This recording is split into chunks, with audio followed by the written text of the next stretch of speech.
Charlize Theron est la maman de 2 enfants adoptés. C'est en effet en 2012 qu'elle a accueilli son premier enfant, un garçon prénommé Jackson, puis est arrivée sa sœur Auguste en 2015. Si elle a éduqué ses enfants originaires d'Afrique du Sud comme des frères et sœurs, l'actrice s'est finalement retrouvée avec 2 petites filles.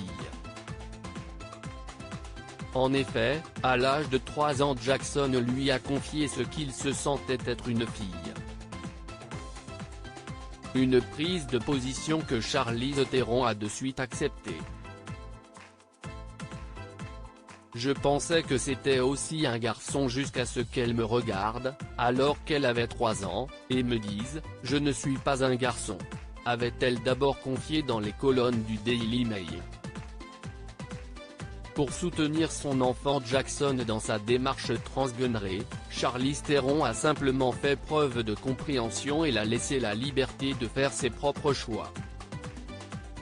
J'ai 2 magnifiques filles et, comme tout autre parent, j'ai envie de les protéger et de les voir s'épanouir. Elles sont nées comme elles devaient l'être, là où elles peuvent grandir comme elles veulent l'être, et ce n'est pas à moi de décider quoi que ce soit, avait ajouté la star. Puis, Charlize Theron avait précisé « Mon rôle en tant que parent est de les célébrer, de les aimer et de m'assurer qu'elles ont tout ce dont elles ont besoin pour être qui elles veulent être. Et je ferai tout ce qui est en mon pouvoir pour que mes enfants aient ce droit et qu'elles soient protégées. » Jackson Theron, une petite fille bien dans sa peau grâce au soutien de sa maman, Jackson se sent libre de porter des robes, des jupes, de se maquiller.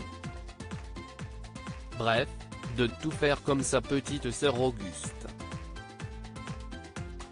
Cela rapproche d'ailleurs les 2 jeunes enfants qui vivent ainsi une enfance épanouie, loin des tourments de celle de Charlize Theron. Pour rappel, l'actrice a en effet connu un père alcoolique et violent, tué par sa mère par légitime défense. Vous savez, j'ai grandi dans un pays où l'on vit à moitié dans la vérité, dans le mensonge, dans les messes basses et personne ne dit rien en face. Et j'ai été éduquée à ne pas être comme ça, avait-elle conclu.